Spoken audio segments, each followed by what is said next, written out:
Hello everyone, Katarina here.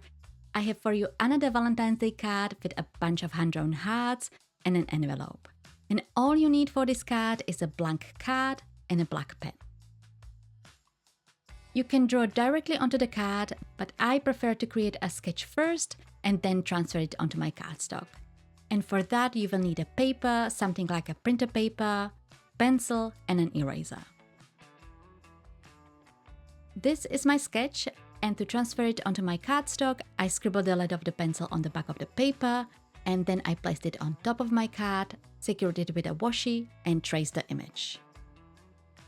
For the transfer, I only needed the envelope, but I did have a sketch with the hearts just to figure out the placement and the overall look. To draw the envelope, I started with a rectangle. I used a ruler first, and then I went over it freehand, rounding the edges, and then I also created the flaps.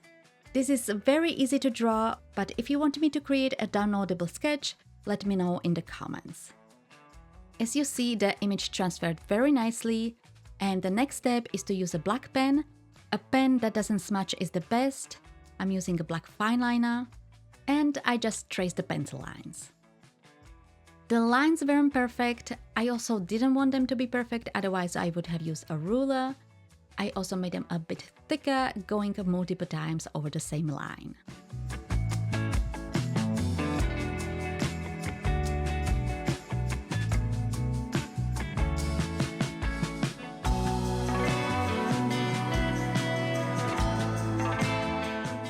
Next, I drew the hearts.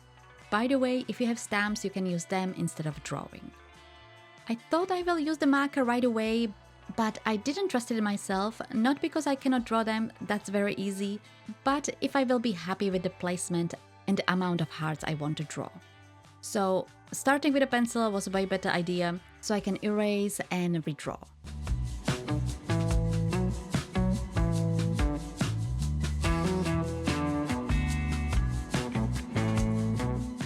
After I was happy with the look, I used a black marker.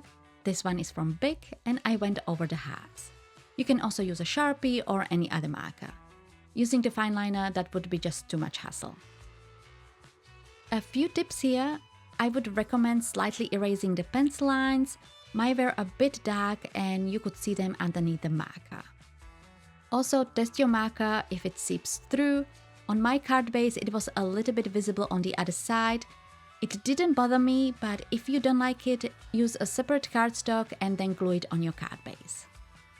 If you have a marker with a thinner tip, use that. It might be easier to create the shapes. With this marker, it was a bit harder to create the small hearts and also the sharp points at the bottom of the heart. But overall, I was very happy with the drawing. It's hand-drawn, so it's not supposed to be perfect.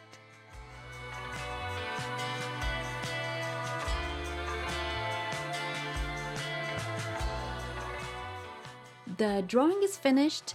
You can leave it as it is, but I'm a card maker. I like to add a greeting. I created this banner with a stamped and heat embossed sentiment that I fussy cut.